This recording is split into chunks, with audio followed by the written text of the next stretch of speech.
Oh my goodness. It kind of reminds me of tires. I cannot believe that. That is fascinating. I'm Emory, the coffee roaster and co-owner here at Wilson & Claire Coffee, and today we're doing the coffee tasting challenge to see if I can tell the difference between McDonald's, Starbucks, and coffee I roast myself.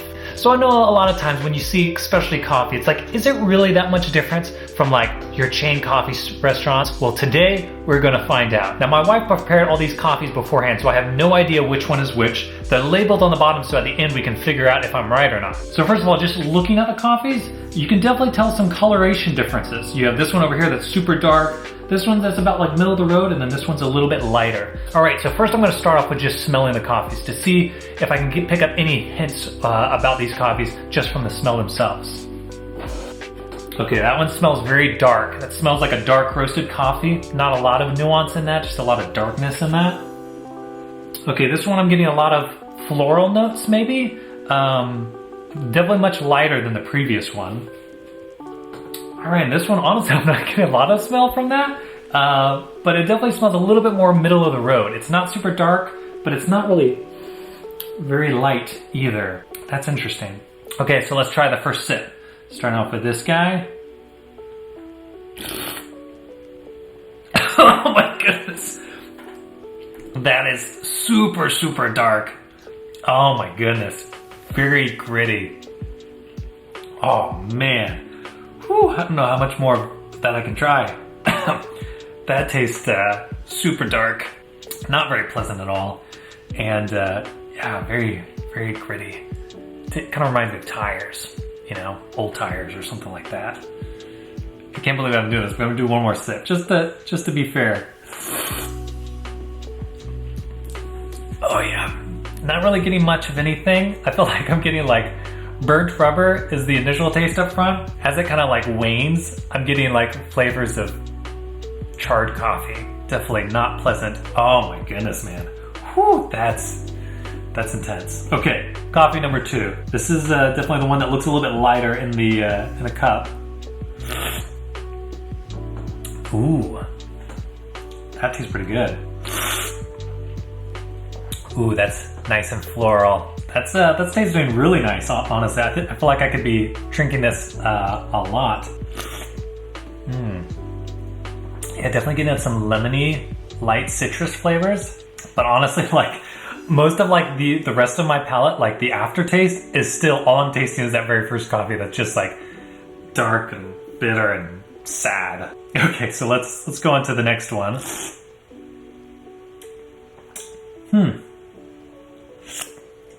So this definitely tastes a little bit darker than the second one. A whole lot better than this guy.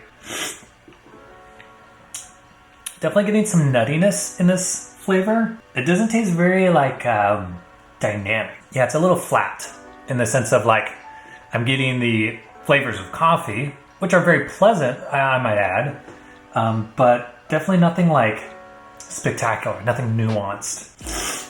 Yeah, I mean like some chocolate, almond notes, and that's really about it. But it's not bad either. Like this one, like, oof, that was rough, not gonna lie. So to be fair, I'm gonna go through one more time, see if I can pick anything else up from these different coffees before I make my final verdict.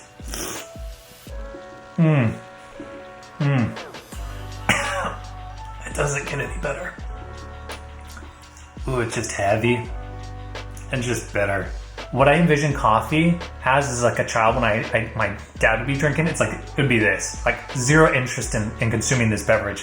It smells kind of nice, but otherwise it's just bitter darkness, you know?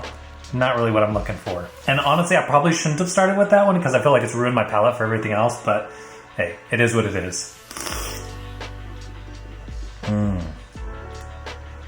That's nice. It's like a welcome respite. Actually, if anything, this is a great analogy. I feel like this is like in the middle of the storms of life and just darkness, heaviness all surrounded you.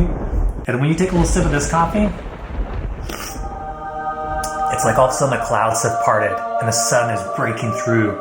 And all of a sudden you feel like there's hope again. There's hope and happiness. And then our last coffee over here. Again, it's very pleasant, you know? It's like if that's the dark of night, This one's like the bright sunshine of hope. This is kind of like, you know, mid-afternoon sunshine. Nothing spectacular about it, but you're thankful that it's there, you know? It's not like it's depressing, but it's not necessarily something that like gets you up in the morning. But I think I'm definitely ready to make my choices. Okay, so I'm thinking that our dark of night coffee is our McDonald's coffee. I think our kind of like middle of the day coffee, I think that's our Starbucks. And I'm guessing that this middle one is our Wilson & Claire coffee, the one that I roasted. So let's see if I'm right.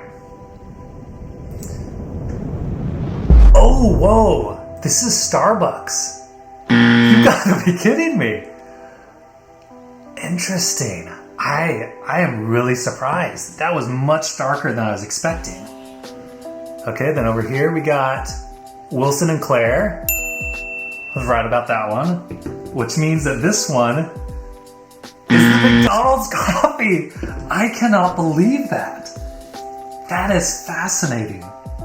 Because this is just nasty. I am blown away by just how unappealing that is. And this, I'm actually like super impressed. Like McDonald's of all places, I never would have guessed that McDonald's would have decent coffee. I mean, honestly, McDonald's, well done. Well done. In my book, you've beat Starbucks out of the coffee race. The people who claim to be like the purveyors of fine coffee, like that was fantastic. That was really, really pleasant. Again, nothing like spectacular. I wasn't getting a ton of flavor notes from it, but it was just a really solid cup of coffee. So anyway, I guess my final recommendations from this is if you want coffee that's super dark and kind of bitter, I guess go with Starbucks. But if you want like a good solid average cup of coffee that's very pleasant, if anything, pick McDonald's. They make some great coffee, and I think it's only like $1. Whereas I think Starbucks, it's like, to just get a black tall coffee, it's like $2.50, $3, something like that. But if you want something truly spectacular, get you some Wilson & Claire coffee. We'll have all this linked down below. Again, thanks guys so much for watching, tuning into this coffee tasting challenge. If you want me to do coffee tasting challenges with other coffees, let me know down in the comments below. And if you want to know what my favorite tasting cup is, check out this video over here. Thanks so much guys. See you in the next one. All right, so quick note. I went back and looked at the receipts from when this coffee was purchased, and the Starbucks coffee is actually the Pike's Place roast, which is supposed to be their like medium roast, which I'm super surprised about. Just FYI.